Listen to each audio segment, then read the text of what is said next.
Waalaikumsalam warahmatullahi wabarakatuh. Ustadz, saya punya 4 pertanyaan. Apakah seorang pendosa seperti saya, yang kemudian bertobat akan mendapat rahmat dan ridha Allah untuk ditempatkan di surga Firdaus? Coba lihat zaman Nabi. Bukankah orang-orang yang dijamin surga sebelumnya banyak berdosa? Silakan lihat. Umar pernah berdosa. Uthman pernah berdosa. Abu Dzar Al-Ghifari pernah berdosa. Tapi di antara mereka bahkan kata Nabi, masuk surga tanpa hisab. Masya Allah. Nih saya kasih contoh. Quran surah keempat ayat 100, paling kiri sebelah bawah. Ujung ayatnya. Wa may yakhruj min baitihi muhajiran ila Allah wa rasulih, thumma yudrikul maut faqad waqa'a ajruhu 'ala Allah. Singkatnya, ada orang pernah bunuh 100 orang. Mabuk tiap hari, berbuat onar. Tiba-tiba dia ingin bertobat kepada Allah, berubah. Konsultasi pada seorang syekh. Kata syekhnya, kamu bukan berarti nggak bisa baik. Cuma kamu tinggal di lingkungan yang membuat kamu tidak baik. Pindah dari sini, pindah ke sana untuk belajar. Maka ditinggalkan tempat ini. Bertobat dia kepada Allah di setiap langkah jalannya. Di pertengahan, tiba-tiba meninggal dia. Belum sampai ke tujuan, meninggal. Jaraknya cuma sejengkal dari tengah. Apa yang terjadi? Turun ayat, menyampaikan, dakhalal jannah. Taubatnya diterima, masuk surga. Taubat diterima, masuk surga. Kisahnya dirangkum di Quran surah keempat, ayat 100. Wa may yakhruj min baitihi muhajiran ilallahi wa rasulih. Siapa yang mau keluar dari rumahnya, kemudian dia mau berubah karena Allah dan Rasulnya. Hujan gerimis dia keluar, hujan deras dia keluar. Tak peduli apapun yang terjadi di lapangnya. Kemudian dia bertekad untuk berubah karena Allah dan Rasulnya. Thumma yudrikul maut. Kemudian dia mendapatkan maut, meninggal di tengah jalan. Faqad aqa'a ajruhu 'ala Allah. Ditulis pahalanya masuk surga. Orang tadi bunuh 100 orang, mabuk, banyak keburukan, bisa masuk surga. Antum yang tadi menyebutkan ini pernah bunuh orang. Berapa kali mabuk dalam sehari?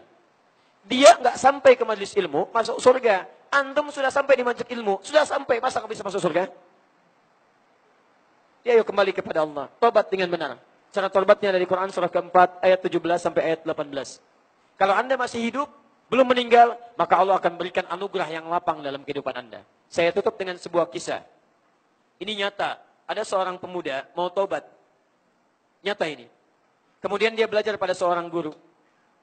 Kata gurunya, kamu harus bersabar. Karena saya di sini cuma makan kurma, minum air putih.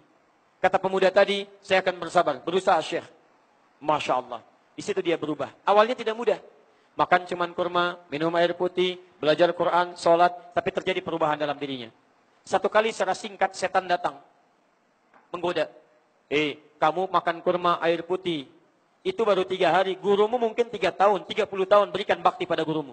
Cari makanan di luar, berikan pada guru. Masuknya halus, tapi dari setan. Tiba-tiba keluar dari sini, cari makanan. Bakat yang dulunya, bakatnya dipakai. Begitu sampai di rumah tetangga, dia lihat, naik, ngintip, gak ada makanan. Jalan lagi. Sampai di rumah kedua, naik, begitu naik, mencium bau makanan.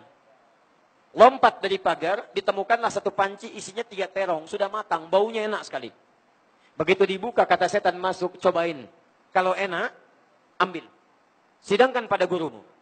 Kalau nanti ada yang protes penghuni rumah, sampaikan, Syekh kamu menginginkannya. Syekh kamu orang terpandang, pasti akan diikhlaskan. Maka dicobalah orang-orang tadi. Begitu dicoba, lihat. Perhatikan bagaimana anugerah Allah akan menjaga orang ini. Begitu masuk ke dalam mulutnya, datanglah pertolongan Allah. Itu bukan punya kamu.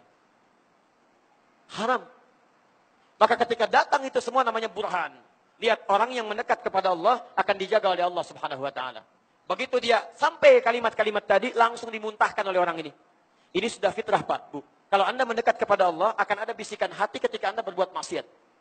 Gak percaya begini ya, gak percaya. Ini dalam situasi hujan, nanti Anda pulang dari sini keluar. Coba iseng-iseng pakai sendal orang lain.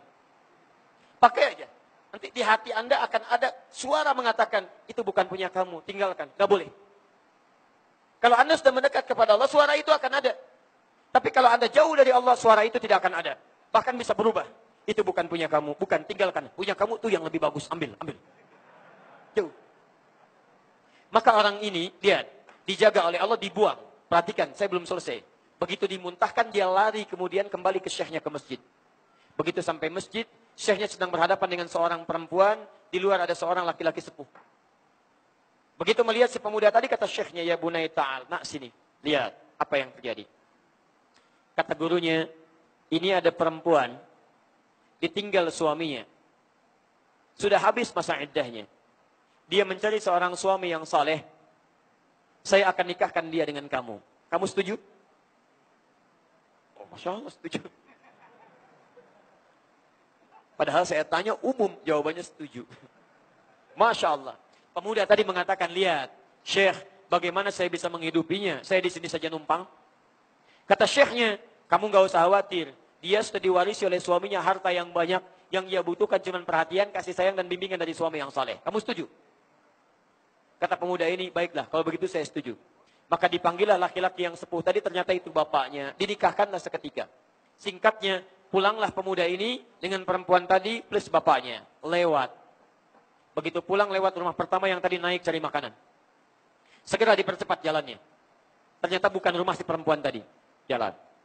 Begitu lewat rumah ini yang tadi ada terong, mau lebih cepat lagi. Ternyata ketika akan mendahului istrinya, dipegang tangannya oleh istrinya. Zauji hadza baitina. Suamiku sayang, ini rumah kita. Masya Allah. Masuklah ke rumah yang ada terongnya tadi. Hatinya sudah tak-tik-tuk tidak karuan. Begitu masuk, istrinya mengatakan, Zaujil karim, hal anta ja'i? Suamiku sayang, apakah engkau lapar? Suaminya nggak bisa mengelak, kata beliau, bala, ya, saya cuma makan kurma minum air putih. Kata istrinya, tunggu sebentar.